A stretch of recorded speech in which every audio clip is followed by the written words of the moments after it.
Existe um projeto da SpaceX que quase ninguém comenta. Ele não está nas propagandas de foguetes, não aparece nos grandes lançamentos e tampouco foi apresentado ao público como uma revolução tecnológica. Mas segundo documentos oficiais dos Estados Unidos, ele pode ser o passo definitivo para transformar a órbita da Terra no novo campo de batalha do futuro. Seu nome é simples, discreto, quase inocente, Starship, mas o que ele realmente representa está longe de ser tranquilo. A história começa quando o governo americano percebe que a tecnologia criada pela SpaceX, principalmente a rede de satélites, Starlink menos podia ser muito mais do que uma ferramenta para a internet rápida. Ela podia ser um sistema militar, capaz de conectar exércitos inteiros em qualquer lugar do planeta, mesmo no meio do deserto da selva ou no oceano. A partir daí surge a pergunta: e se a SpaceX pudesse criar uma versão ultra segura da Starlink, voltada exclusivamente para a defesa nacional? É exatamente isso que o Starship promete. Em documentos divulgados discretamente pelo Departamento de Defesa, o Starship aparece como um programa destinado a construir satélites modulares de uso governamental,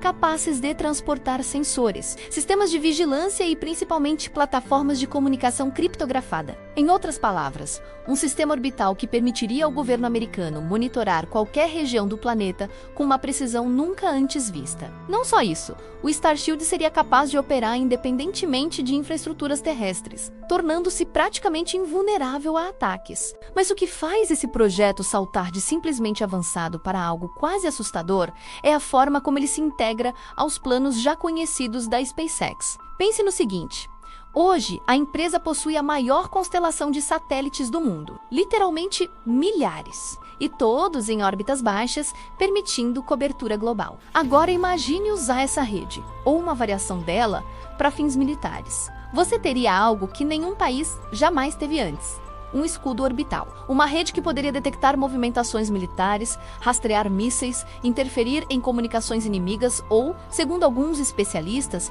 até carregar cargas úteis que jamais foram divulgadas. O mais intrigante é que Elon Musk sempre afirmou que seu objetivo final é transformar a humanidade em uma espécie multiplanetária.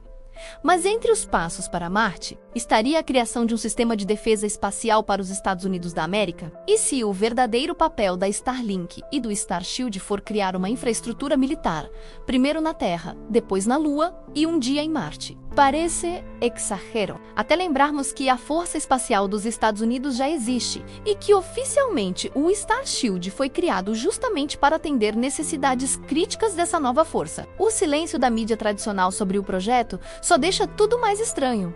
Por que ninguém fala disso? Por que não existe uma explicação pública, detalhada, aberta? Alguns analistas afirmam que, como o projeto envolve tecnologia de dupla utilização menos civil e militar, não há interesse em atrair atenção. Outros acreditam que o Starship marca o início da militarização oficial do espaço. Uma corrida silenciosa, invisível e tão perigosa quanto a corrida nuclear. Há ainda um ponto que incomoda especialistas. A SpaceX é uma empresa privada comandada por uma única pessoa. E, de acordo com relatórios militares, o Starship depende diretamente dela. Isso significa que decisões críticas sobre segurança global podem passar por um homem só. Algo inédito na história moderna. A pergunta que fica é inevitável: estamos diante de um avanço tecnológico necessário ou de uma queque-sopreta que pode mudar o equilíbrio de poder mundial? O Starship é apenas um sistema de satélites de última geração ou a primeira peça de um tabuleiro muito maior, onde o espaço pela primeira vez deixa de ser símbolo de progresso para se tornar palco de conflitos invisíveis? A verdade é que ninguém sabe exatamente o que o Starship já é capaz de fazer. Ninguém sabe quantos satélites já foram enviados para esse projeto, ou quais sensores estão voando sobre nossas cabeças neste exato momento. O que sabemos é apenas o que foi oficialmente divulgado. O Starship é uma plataforma avançada para usos governamentais, especialmente defesa e segurança. E, quando uma tecnologia é poderosa demais, quando ela está acima da supervisão pública e quando seus limites são desconhecidos, é aí que os mistérios começam. Talvez o Starship seja apenas mais um passo na evolução da comunicação global, ou talvez seja o início de algo muito maior. A transformação silenciosa do espaço no próximo campo de batalhas, invisível, inevitável e completamente fora do nosso controle.